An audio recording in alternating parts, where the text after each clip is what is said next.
তোমরা যারা মনে করো শহরে থাকা খুবই মজার, দিনগুলো না কতই সুন্দর কাটে, তো আজকের ভিডিওটা তাদের জন্য। চলো শুরু করা যাক। তো hello everyone, welcome back to my new video. আর আজকের ভিডিও হচ্ছে শপিং ভিডিও। আবারও চলে আসলাম শপিং ভিডিও। আর আজকে হচ্ছে আমাদের বাজারের দিন ছিল, তো আমরা বাজার করতে গেছিলাম। কী কী বাজার করছে সব কিছু বলবো, তার আগে বলি শহরে থাকা যেমন সুবিধা তেমনি কিন্তু অসুবিধাও আছে।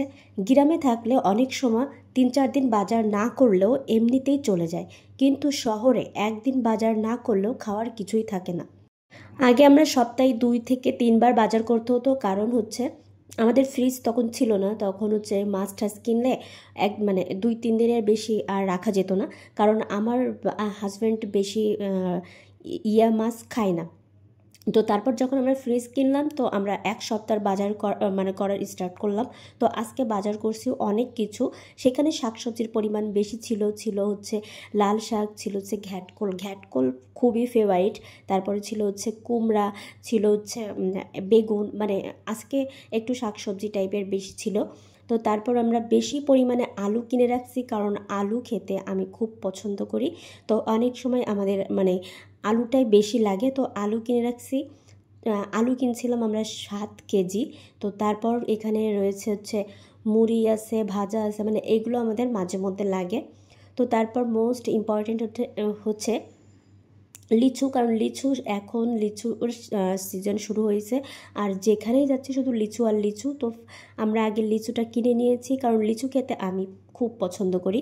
তারপর এখানে আছে সরিষার তেল, আছে হচ্ছে 2 কেজি আটা, তারপর হচ্ছে এখানে আছে অনেক ধরনের খাবারও কিনছি। তারপর হচ্ছে বিস্কিট কিনছি, কারণ সকালবেলা চার সাথে বিস্কিট না হলে হয়ই না।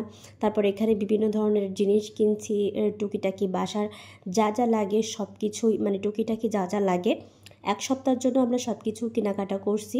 তারপর এখানে আমরা একটু হিসাব করছিলাম, কারণ কেনার সময় কোনো কিছু কিন্তু হিসাব করা হয় না, যার জন্য বাসায় এসে সব কিছু হিসাব করছি যে কত কি খরচ হয়েছে, কত টাকার বাজার করছি আজকে।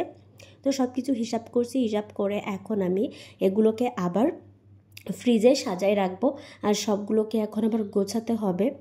তো এখানে দেখো অনেক কিছু কিনছিলাম, তো সব কিছু হিসাব টিসাব করে এখন চলে যাব ফ্রিজে গোছানোর জন্য। তো অনেক কাজ দেখো, তোমরা যারা মনে করো যে শহরে থাকা খুব মজা, শহরে কিন্তু এমন কিছু নাই যা কি বলবো, শুধুমাত্র জলটাও কিনে রাখতে হয়, ঠিক আছে, সব কিছু কেনাকাটা। যে ময়লাটা আমরা গ্রামে কি করি, যে রান্নাবান্নার যে ময়লাটা সেটা তো যেখানে সেখানে ফেলে দিই, বা কোনো এক ধরনের পুকুরে টুকুরে ফেলে দিই, তাই না? আর এইখানে ময়লা ফেলতে গেলেও টাকা দেওয়া লাগে ভাই, এমন অবস্থা। তো যাই হোক, এখানে আমি আগের যে সবজিগুলো ছিল সেগুলো নামিয়ে রেখে ওই বক্সটা ভালো করে পরিষ্কার করলাম। তারপর এখানে আমার যে নতুন সবজিগুলো সেগুলোকে আমি সুন্দর করে সাজিয়ে রাখছি। আর আগের সবজিগুলো আমি উপরের সাইডে রাখবো, যাতে পরবর্তীতে রান্না করতে হইলে আমি সেগুলো আগে রান্না করি। তো এখানে দেখো অনেক ধরনের সবজি ছিল, যার জন্য হচ্ছে বক্সটা একটু ছোট হয়ে যাচ্ছে। তো তারপর আমি সব কিছু গুছিয়ে রাখার চেষ্টা করছি। আর ফ্রিজে রাখলে এই সবজিগুলো অনেক দিন টাটকা থাকে। তো আমি সুন্দর করে গুছিয়ে দেখো বক্সটার ভিতরে রাখলাম, আর বক্সে রাখলে সবজিগুলো বেশি টাটকা থাকে। তো তারপর আমি সবজি ধরছে না, যার জন্য উপরে রাখছি। তারপর নিয়ে এসেছি হচ্ছে কাঁচা ঝাল।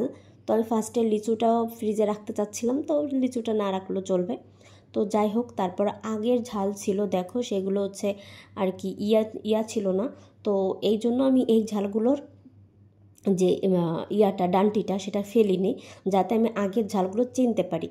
তো আগের ঝালগুলো ডান্টিটা নাই, যার জন্য হচ্ছে ওইগুলো আমি আগে রান্না করতে পারবো। তো এই বক্সে আমি সুন্দর করে গুছিয়ে এই বক্সের ভিতর করে ফ্রিজে রাখবো।